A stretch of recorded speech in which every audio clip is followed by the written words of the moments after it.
Gran Casino de Ceuta les ofrece La Voz del Faro.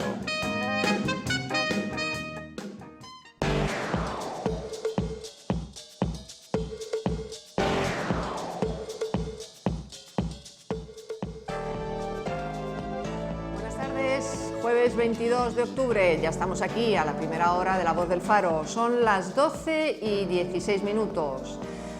Como cada mañana nos tienen aquí, dispuestos a comentarles lo que el Faro de Ceuta ha traído hoy en sus páginas impresas. Y para ello hoy tengo... Rafael, buenos días. Buenos días, Isabela. ¿Qué tal? ¿Bien? Dentro de lo que cabe, estupendamente. Todo bien, estupendamente, así me gusta. Rocío, buenos días a ti también. Buenos días. ¿Qué tal estás? Muy bien. ¿Todo bien? Todo bien. Dispuesto a comentar con nuestros telespectadores y nuestros oyentes lo que... Como todos los La Voz días, del Faro, además como para todos los eso, días. para eso me pagáis, Para eso que te pagamos, para que ¿no? venga todos los días aquí a comentar Oye, algo. ¿quién te paga, Rafael?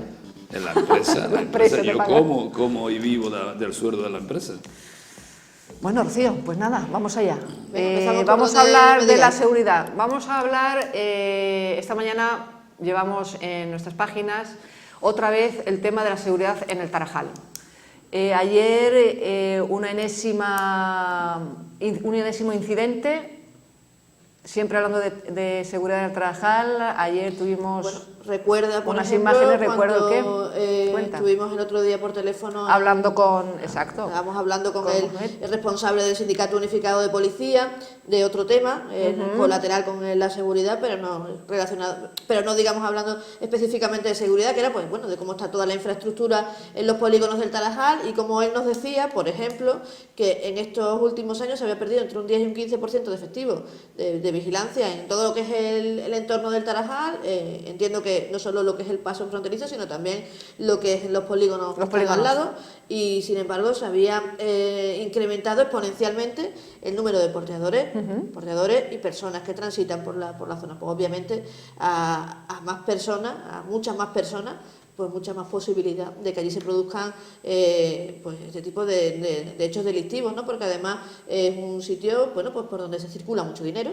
Cosas son así. ¿Cómo son? Circula mucho dinero, es un sitio que está, bueno, a partir de determinada hora, evidentemente por las mañanas, bueno, aquello tiene un tránsito y aquello tiene una actividad pues muy importante, pero a partir de cierta hora, a partir de que se cierra el puente del Paso del Biuz, aquello va rebajando de cantidad de personas que hay allí. Se retira también la UIP, que es la que está funcionando desde primera hora de la mañana para atender a esas miles de personas que intentan pasar con mercancía. Pero allí el polígono sigue funcionando, es decir, sigue habiendo empresas que están abiertas, de venta al por mayor, de venta al detalle, venta minorista, y luego también hay otro tipo de cliente, que es el cliente de Ceuta, el que va a comprar, o el que va, la pequeña empresa que va allí a por suministro. Es decir, que aunque haya una actividad importante durante la mañana, que se concentra durante la mañana hasta la 1:30 de la tarde, luego durante el día tiene una actividad también más, digamos, relajada, y obviamente donde también la presencia policial es más relajada también, y ahí es cuando se producen pues este tipo de situaciones, que es las que denuncian los empresarios, que no son nuevas, porque hemos visto que periódicamente, bueno, pues se van repitiendo situaciones relacionadas con la falta de seguridad en el entorno de los polígonos, que es una denuncia bueno, pues casi permanente, ¿no?, por parte del colectivo de empresarios que trabaja allí. Mientras ahora le pido la opinión a Rafael, estamos preparando un pequeño vídeo para que ustedes lo oigan y lo vean sobre una cosa que pasó ayer y que nuestros redactores y nuestra cámara que estaba allí relataron, que es de lo que hemos también hablado en nuestra página. Rafael, a lo que decía Rocío antes de ver este vídeo, esta declaración del representante, tú también lo hemos hablado siempre, ¿no? Ahí hay descontrol. Más que nada. No, ahí lo que hay es, como bien dice Rocío, es un movimiento inusual de personas en un espacio muy reducido, y donde la delincuencia y los chorizos pues se aprovecha en muchos sentidos, ¿no? No es nuevo que pase esto.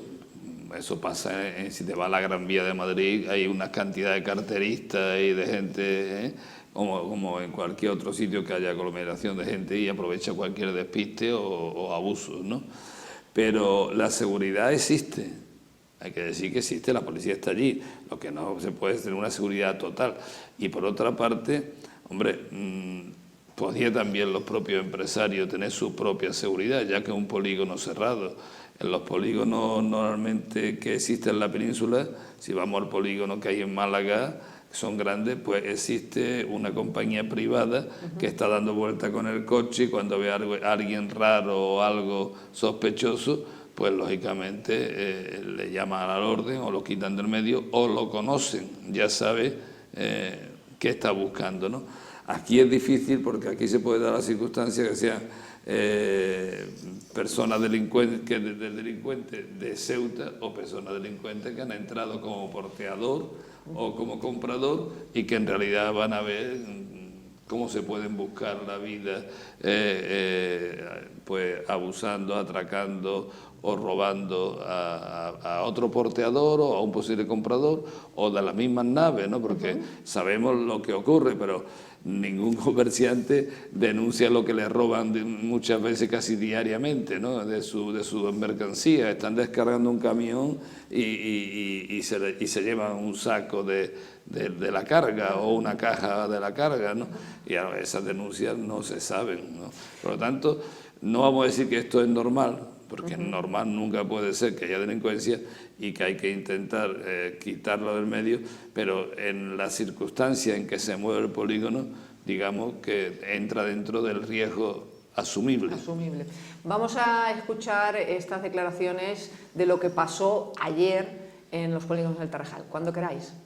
Bueno, tú lo estás viendo hoy por la mañana, lo que estamos viendo aquí, cuando ya a las 6 de la mañana han venido 3 individuos por afuera del polígono con armas de fuego, registrando gente y se han llevado X dinero cada uno, y ahora dentro del polígono a las 8 aproximadamente se han venido los mismos delincuentes con armas de fuego, se llevan el conductor, se llevan el vehículo, vete a saber dónde han llevado para registrar y quitar todo lo que tengan.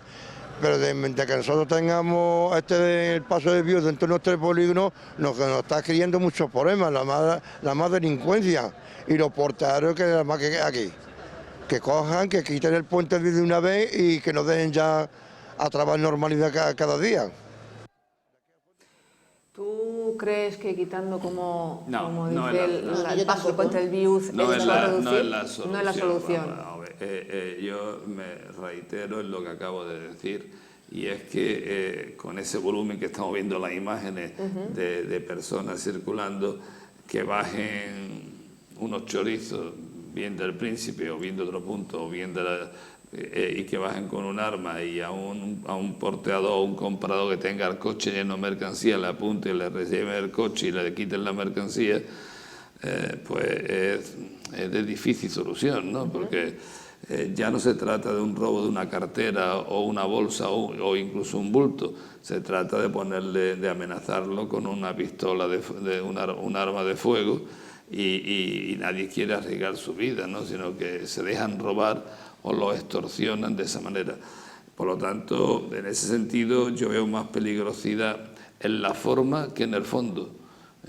No hay tanto riesgo, sino que habrá una banda organizada de 10 o 12 chorizos de estos que manejan pistolas y que, bueno, tienen aterrorizado al polígono. Si eso no se corta, se va incrementando. Y van a ver la rentabilidad que tiene, y eso tiene el riesgo no que haya una, sino que mañana haya 2 bandas o 3 bandas que quieran utilizar el mismo sistema, porque hay materia prima, hay mercancía y hay personas donde poder abusar de ella. Entonces, Rocío, este 10% de decremento de policías que están allí es un problema. Esos son los datos que nos dio el Sindicato Unificado de Policía. Pues claro que es un problema. Es un problema. Son los datos que yo no los tengo por qué poner en duda, ¿no? Si son los datos que maneja el sindicato, y es evidente que incluso no habiendo decrecido, ¿no?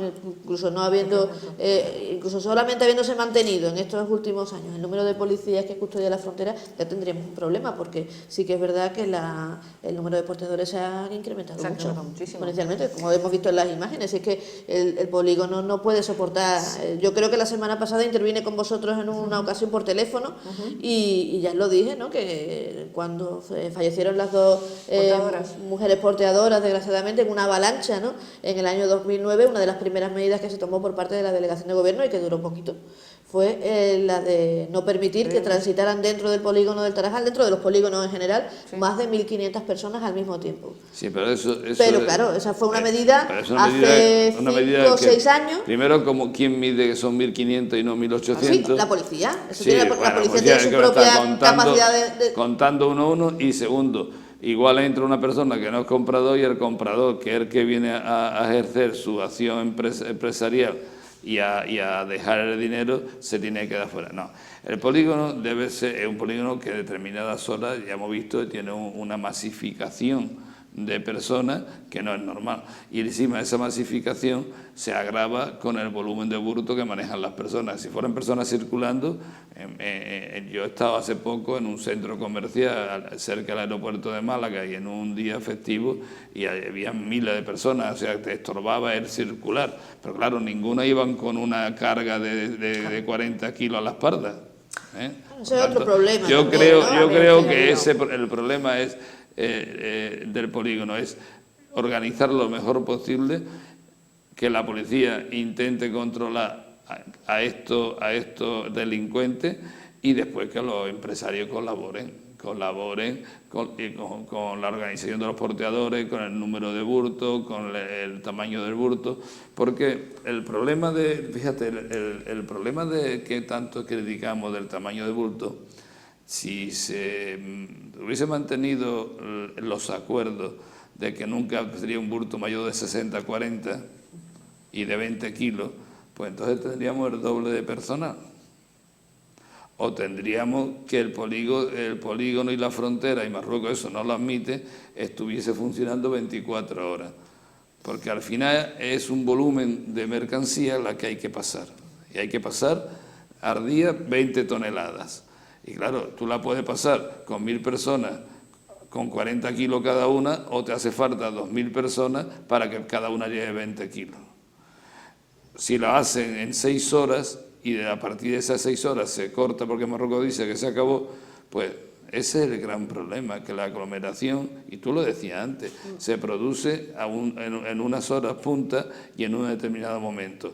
Si esto tuviera una libertad horaria de circulación libremente 24 horas, no habría este problema. Claro, y a lo que dice también el presidente de los polígonos, ¿no? Que cuando dice que el problema se suscita por el BIU, yo tampoco creo que la solución sea eliminar el paso del BIU, que lo que sería iría correlativo, ¿no?, a la apertura del nuevo paso del Tarajal 2, que es verdad que es más grande, que es verdad que tiene otra capacidad de absorción, pero al final no deja de ser otro paso de porteadores, con lo cual si el paso es un problema y la seguridad es otro, y la circulación en horas punta por dentro del polígono es otro diferente, y no soluciona uno con otro, no le dan la solución. Tú puedes tener un paso muy abierto, pero si pasan 6.000 personas al mismo tiempo, el problema sí sigue. Lo que sí es verdad es que estamos viendo que efectivamente que hizo una inversión importante el Ministerio de Interior, el Gobierno español, de casi 800.000 euros, y que el paso lleva cerrado 2 años.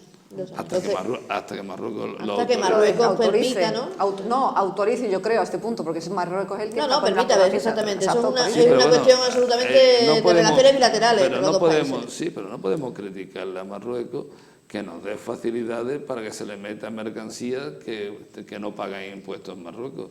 Eso hay que tenerlo claro. Quiero decir, visto de esta parte, podemos ser todos los críticos que queramos, pero no deja de ser contrabando para Marruecos.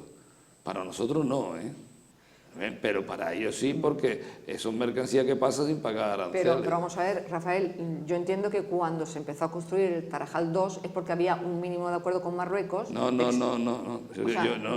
nada de eso. El Tarajal 2 se construyó, refiere al paso. Sí, al paso. Al paso.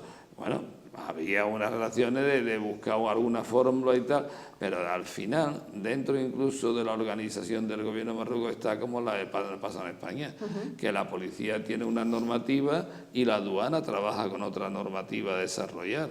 Y aunque te diga la policía, ¿puede usted pasar por aquí?, los agentes de aduana de Marruecos dicen, no pasan porque yo tengo que controlar la mercancía y se nos está infiltrando una mercancía que no paga impuestos. Por lo tanto, es difícil. De difícil solución. Es una especie de tolerancia, por ambas partes, y que lógicamente hay que buscar los puntos de encuentro. Yo creo que en eso están los dos gobiernos.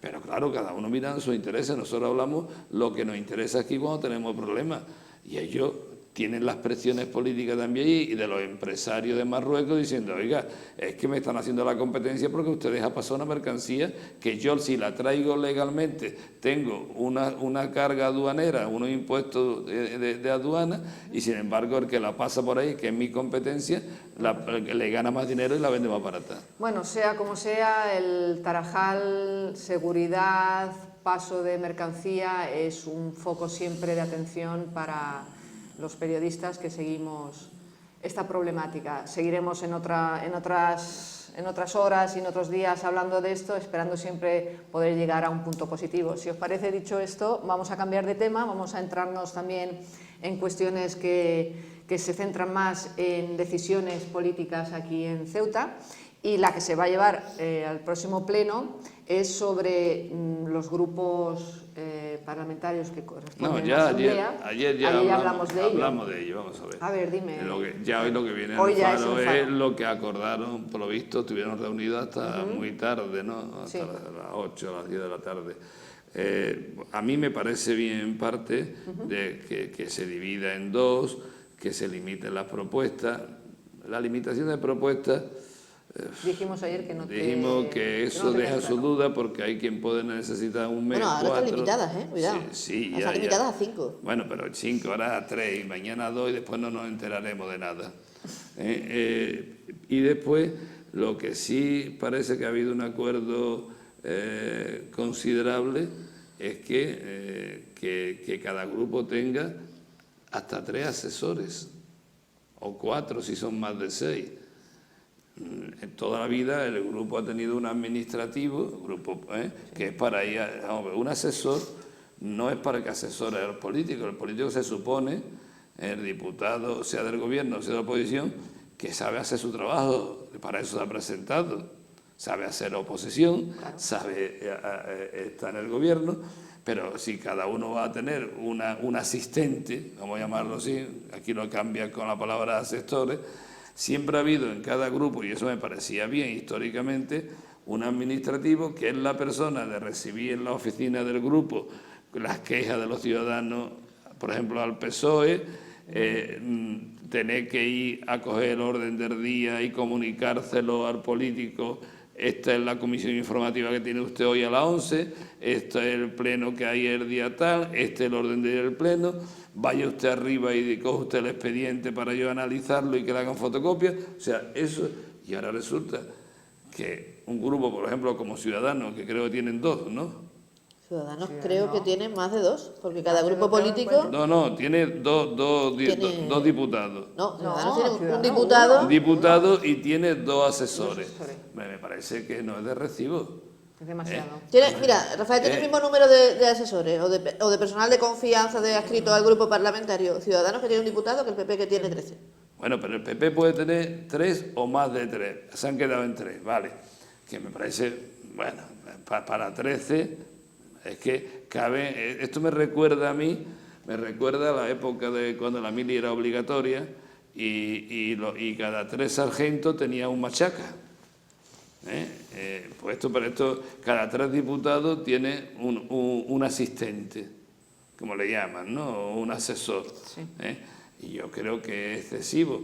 A mí no me importaría que los diputados en la oposición pudiese estar liberado, que ahora se le puede liberar uno. Se va a liberar uno. Sí, pues se puede, que estuviesen liberados todos, los 25.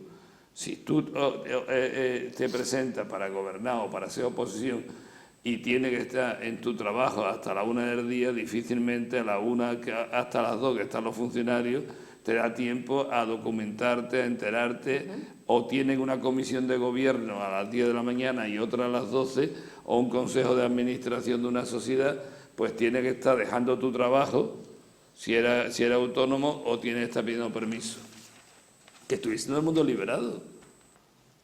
¿Por qué el gobierno solo? Si son 13, los otros 12 pues también tuviesen su sueldo y liberado para dedicarse a lo que lo hemos elegido. Lo que pasa es que no gobierna. Bueno, pero tiene un trabajo fundamental. El que gobierna tiene que gestionar y el que no gobierna tiene que controlar la gestión. Y si yo estoy en mi trabajo porque soy maestro de escuela y salgo a las 2 de la tarde, difícilmente puedo estar controlando al gobierno. Por lo tanto, yo quitaría esos asesores y lo que haría es liberar a los 25 con su sueldo correspondiente para que se dediquen en cuerpo y alma a su labor política que han sido elegidos. Lo que pasa es que unos han tenido la suerte de formar gobierno por mayoría y otros, incluso a lo mejor teniendo más votos, no pueden formar gobierno porque hoy aquí hay una mayoría de un solo partido, pero en el futuro va a haber mayoría de pacto. Lo que me parece abusivo es que un diputado, un señor que representa con un mínimo de votos, tenga 2 asesores en su grupo. O sea, que sea más grande el cuerpo asesor o vamos a llamarlo asistencial, vale, que el diputado. Vamos, me parece que es una forma de repartir sueldos para contentar a los que no han salido en la lista. Por ejemplo, yo estoy el segundo de Ciudadanos o el tercero, y como no he salido y me gusta esto de la política, pues me pongo de asesor, me ponen un sueldo de 1.400 euros, que igual no ganaba ese sueldo en mi empresa, y estoy ya asesor con un sueldo durante 4 años. Rocío, ¿Tú ves pactos? Es que eso me ha llamado la atención. ¿Tú ves pactos en el futuro en la ciudad autónoma? Hombre, en el futuro de la ciudad autónoma, La legislatura que viene, vamos. en la que viene sí, sin lugar a dudas, y más si se marcha el presidente Viva, como creo que es su voluntad, ¿no? Pero es que puede haber pacto en esta legislatura, Rocío. ¿Tú crees que...? Sí, puede haber pacto porque, mira, ahora mismo tenemos un gobierno con mayoría de 13, pero muy débil. Un presidente que no quiere problemas y que mucho menos en su última etapa. Y se da la circunstancia que todos son número 13. Y que... Sí, el número 13 es un número peligroso. Y si uno de los 13 dice que ese tema no le gusta para llevarlo a pleno, por eso hablamos ayer de la yenca, un pasito para adelante y un pasito para atrás. Tenemos el tema de los caballos, tenemos el tema de las viviendas, tenemos el tema del plan general y otros muchos que no nos enteramos. ¿Y por qué esa marcha hacia adelante y hacia atrás?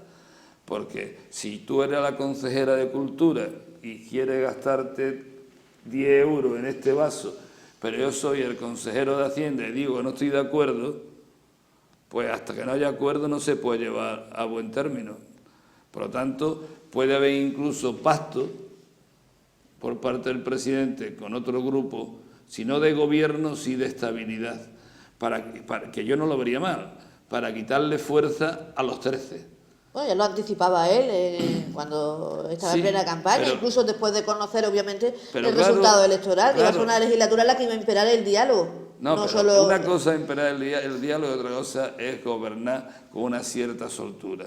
Ya te digo, te puedo contar anécdotas que están en el chimorreo político de la ciudad. Ha habido discusiones de diputados por decir, no, ese despacho me corresponde a mí. Y como él es de mi área, tú no puedes disponer de él hasta que yo te lo autorice. O sea, ese tipo de discusiones... Debate político de nivel... Sí, no, pero eso ha ocurrido y sigue ocurriendo. Lamentablemente. Y claro, si por ejemplo el consejero de Juventud dice que no está de acuerdo en mantener los 112 caballos de un señor particular, llega luego, y que eso hay que terminar con ese sistema de gasto público en mantener una cuadra que no es municipal, pues llega luego el presidente o llega luego el consejero de turno y le dice, no, yo no te lo voy a apoyar porque esto no podemos quitarlo, porque esto es de los nuestros, porque este nos ayudó y porque este es amigo. Y se paraliza. ¿Tú has visto qué ha pasado con los caballos? Se han paralizado. Y claro, este es el problema de tener una minoría donde todos se sienten imprescindibles y además se sienten con poder. ¿Cómo se evitaría esto? Pues muy sencillo, llegando a acuerdos puntuales de gobierno, donde la legislatura, donde tenía que ceder el Partido Popular algunas peticiones de esos nuevos socios, y si es un socio de 17 o de 16, ya nadie es necesario tu voto, tú no me chantajeas con tu voto, que es lo que le ocurre hoy al presidente Viva, que indirectamente algún consejero le viene chantajeando, o me da esto los presupuestos o yo no voto los presupuestos. Pero eso también es peligroso, Rafael. No, eso más que peligroso da una debilidad del gobierno. O sea, el presidente no manda lo que tenía que mandar el presidente. Y no manda por esto, porque no se quiere enfrentar a nadie, quiere que su último año de legislatura pase desapercibido, si hay algo raro que se tape, y por lo tanto no voy a enfadar a los que tengo, porque no tengo otro de repuesto, porque se me puede ocurrir, como ya me pasó a mí hace muchos años y a mi partido, que se cabre, a mí no me pasó, le pasó al partido de Fray, pero estábamos gobernando con ellos, que se enfade uno, se vaya al grupo mixto y entonces no funciona el ayuntamiento porque todo lo votaría, se quedaría en minoría con 12. Ya. Y entonces no se podía aprobar el plan general, hasta que ese señor que tiene un voto decidiera, no se podía aprobar los presupuestos. En definitiva, no mandaría el presidente ni el Partido Popular, mandaría el tránsfuga. Bueno, Rocío, otro problema, lo llamamos problema, ya me lo dirás tú, candente, es el del reglamento de las terrazas. Se había prometido en la anterior legislatura con un anterior consejero una cosa y ahora parece ser que esas cosas todavía no se llevan a cabo. Simplemente lo que se había prometido, hay que recordar, hay que retrotraernos, ¿no?, a la legislatura pasada. En un momento dado pues iba a cambiar esa ordenanza de terraza y subía muchísimo el precio por ocupación del espacio, aparte de otro tipo de restricciones, ¿no?, a la hora de que los hosteleros pudieran disponer de una superficie adicional, ¿no?, a la que tienen en su establecimiento, en un lugar como es Ceuta, ¿no?, donde, bueno, pues hay muchos meses de sol, hay muchos meses de buen tiempo y en el que además las terrazas pues dan ese añadido, ¿no?, a la hostelería, ¿no? Y bueno, pues en un momento dado, en la legislatura anterior, bueno, pues esa ordenanza de terraza pasó a pleno en una fase, digamos, inicial, ¿no?, de su aprobación. No recuerdo exactamente las cantidades, si queréis ahora las revisamos, pero subía mucho, ¿no? El caso es que los hosteleros, de pagar una cantidad pues casi irrisoria, pues tenían que pagar por ocupación de metro cuadrado muchísimo dinero. Mucho más. Y claro, pues eso va en perjuicio obviamente no solo del negocio, sino también pues del mantenimiento del empleo que se genera por tener esa superficie adicional, ¿no?, al bar, al restaurante, a la cafetería. Bueno, pues no sé si os acordáis que el asunto llegó a tal extremo, ¿no?, que en el pleno en el que se iba a dilucidar sobre ese asunto, bueno, pues se plantaron en la puerta del ayuntamiento pues casi un centenar de personas o más.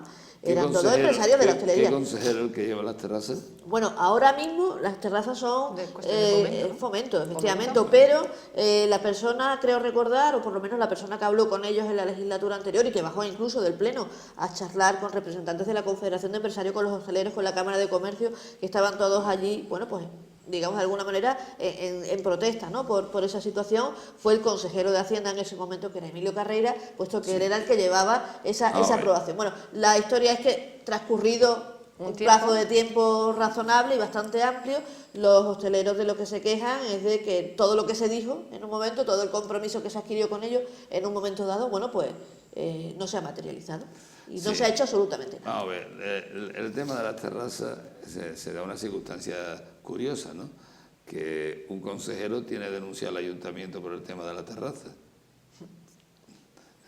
Eso es... Porque no era consejero cuanto menos curioso. Pero actualmente está en el pleito donde un consejero el ayuntamiento tiene que defenderse del consejero que está ahora gobernando. Pero bueno, es una como anécdota. Las terrazas son necesarias, son fundamentales, pero las terrazas no es tanto el cómo funcione, sino el cómo realmente quede una vez organizada. Las terrazas deben cumplir primero una unificación de criterios, cosa que aquí no se ha hecho nunca. Yo ya he criticado en muchas ocasiones que me da mucho coraje ver en la Gran Vía una mesa con un mantel de plástico. Y yo creí que cuando hubo un responsable de Fomento que dijo que iba a ponerlo, allí lo que hicieron unos separadores, pero la silla una es roja, otra es mantel de plástico, otros son unos macetones tipo Tetuán, de eso de Moruno. O sea que las terrazas, lo primero que hay que definir qué tipo de visión de terraza tenemos. Punto número 1. En segundo lugar, si se ocupa la vía pública, delimitar esa ocupación, como en Madrid, como en Málaga, en cualquier zona, donde hay unas limitaciones hechas en condiciones, e incluso terraza que está en desniveles se nivela. Hoy mismo, si cualquiera va a Marbella y ve una calle nueva que se ha hecho, pues todas las terrazas se han hecho al mismo nivel y el desnivel de la calle pues se ha ido adaptando a las nuevas terrazas, pero las terrazas no están con la mesa boca abajo. Sí. Y después que se cumpla por parte de los empresarios dos temas fundamentales. Uno, que se cumpla el horario de terraza, que no se moleste al vecino que tiene su casa y se ha gastado 300.000 euros y su niño pequeño tiene que dormir a las 11 de la noche. Que no se cumple. Y dos, que si son 20 mesas, son 20 mesas, no 40. O sea, esos son los temas fundamentales, mucho más importante que la recaudación. Si la terraza es un atractivo para darle vida a la calle y mantener puestos de trabajo, las tasas es secundario, es lo que menos interesa. ¿Qué va a recaudar el ayuntamiento porque tú le cobres al año 60 euros por una mesa? O en vez de 60 le cobre 30. Si no estamos hablando del dinero, si lo que estamos hablando es que haya orden. Y si tú te vas a las terrazas actuales, en ninguna hay orden. No hay orden en las terrazas de la Gran Vía, como digo, que esa la tengo clavada en mi corazón. Eso debe allí una terraza con unos macetones de lata, con unas macetas. Y donde se hizo, como dice Rafael, que se vendió un poco, claro, un poco se que vendió, se iba a uniformar todo. Unificar otras terrazas tiene una sombrilla de Coca-Cola, otro tiene unos manteles de plástico de estos de cuadritos de hace 40 años. Vamos, hoy en Castillejo están mejor organizadas las terrazas que en Ceuta. Además hay muchas terrazas. Mira, ahora estaba consultando algún dato y son registrados, ¿no?, en la Confederación de Empresarios en torno a 300 empresarios de hostelería aquí en Ceuta, y más de la mitad tiene terraza. No, pero es que las terrazas se han incrementado en más de un 500% desde que se prohíbe fumar en el interior, que entonces la gente se sienta afuera, si el tiempo lo acompaña, a fumarse su cigarro, tomar su café, porque dentro no puede hacerlo. Y hoy el comercio, o sea, de hostelería, que no tiene terraza, está perdiendo clientela, porque tú, si te gusta fumarte un cigarro mientras desayunas o lees la prensa, pues no te vas a donde te lo ofrecen ese servicio por el mismo precio, ¿no? Por lo tanto, a mí me parece bien. Por ejemplo, las terrazas que hay en el Hotel Ulises, en esa zona, pues hay que acotarlas, porque llega un momento que es que no se puede circular por la acera. Y yo creo que le causan perjuicio, además, en ese caso concreto que dice Rafael, a los comerciantes que tienen allí tiendas, porque es que prácticamente ni se visiona el escaparate, ni se ve, hay a veces que se interrumpe hay quejas de joyería que estaban allí que decía, oiga, es que poniendo delante todas estas mesas, nadie pasa por aquí y nadie ve mi joyería. Es difícil hasta acceder. Por eso digo que hay que ordenar las terrazas, sí. Hay que hacerlo con criterio de dignidad, por supuesto. Pero también hay que olvidar esos dos principios que yo acabo de decir. El que limite la molestia a los demás y el perjuicio a un tercero. Pero el tercero puede ser ese comerciante, como puede ser un minusválido que vaya con su rueda de silla, o una señora que lleva un carro doble de dos mellizos, que es el doble de ancho, ¿no? Pero eso porque, como tú apuntas, no hay una ordenación, y también yo apuntaría una cosita más, si me permitís. Yo creo que también es debido a que en Ceuta se montan muchas terrazas, pero sin saber cómo montar unas terrazas, o muchos bares sin saber exactamente cómo hacerlo. Entonces ponen unas mesas, ponen ahí y tal, y no pasa nada. Hay una normativa, otra cosa que no se cumpla. Y lo que se quiere es cambiar la normativa, no es que no existe norma. No, ya, pero existe norma, pero como pasa tanto en Ceuta, las normas se la pasamos, no, vamos a meternos todos, nos la pasamos por el forro de los pantalones, por el forro, porque no nos exigen ese cumplimiento. Si hay una norma donde dice que tú tienes que tener una terraza de una mesa de 70 por 70, no puede tener una mesa pequeña. Si tú dices que no puede tener publicidad en las terrazas, no puede tener una sombrilla de Coca-Cola o de Frigo. Y si tú dices que los manteles tienen que ser dignos, no puede tener un trozo de plástico asqueroso de cuadro blanco y rojo. No, y sobre todo cuando después la ciudad se ha gastado un dinero y ha dado a cada persona un kit y después, más o menos y después igual. otro tema, cuando desmontan las terrazas, serían la obligación, tiene que tener la obligación ese establecimiento de limpiar, porque somos tan guarros algunos que estamos comiendo, tapeando y tiramos el hueso de aceituna al suelo. En fin, otro tema de discusión y de debate que si te parece, Rafael, podríamos también intentar hacer un debate más amplio, ahora los jueves que hacemos debates, y traer una temática. A mí no me tiene que parecer, eso tiene que parecer a los directores. A los directores, pero también te lo digo a ti, pauta. ya que estás tú y no está Luis o no está Carmen, estáis ya, los dos, os lo comento. Puede ser un tema. Lo decidan entre Carmen, Luis y Rocío, que son los que llevan la línea editorial. Yo creo que lo de las terrazas efectivamente da para un debate, pero yo creo que un poco más adelante. Una vez que se establezca o que se decida que ahora han empezado a reunirse de nuevo, pues vamos a ver si de alguna manera, bueno, pues estas conversaciones que se han iniciado llegan a algún sitio o se quedan empantanadas, ¿no? Que es lo que vienen a denunciar, yo creo que con mucha razón también los hosteleros, porque es verdad que se les generaron unas expectativas, ya digo, hace, pues yo no creo que se haya un par de años así. Lo calmaron. Y no, exactamente, los calmaron, les generaron una los expectativa. Los empresarios de terraza han hecho su verano y ahora pues quieren vuelven a la carga. Ahora vuelven a la carga. Es decir, claro, cuando estaban funcionando, pues primero están en su trabajo y segundo, si yo declaro 10 mesas y tengo 20, no voy a quejarme ahora, ¿no? No va a ser que me quiten y me cuenten las mesas. Bueno, pues nos quedan pocos minutos para acabar esta primera voz. Recuerden que hoy es jueves y que después de las noticias nacionales tendremos la segunda parte. Y si os parece, vamos a dedicar los últimos minutos a lo que ya es oficial y que comentamos el otro día sobre los candidatos de... Todavía no es oficial, ¿eh? Bueno, es oficial por parte... Vamos a aclarar. Es oficial por parte del PP. Ahora tiene que pasar por una... No, tampoco lo ha hecho oficial el PP todavía. Digamos que ha sido una información que se ha publicado en el periódico adelantándose a acontecimientos, pero que el Partido Popular todavía no lo ha hecho público oficialmente. No hay cambio porque... Digamos que no hemos anticipado. Fíjate que hubo una reunión de todos los mandatarios autonómicos y demás, y que no fue el presidente Viva, y que la vicepresidenta del gobierno lo llamó que estuviese ahí al día siguiente, y era porque tienen que cerrar en Madrid las listas.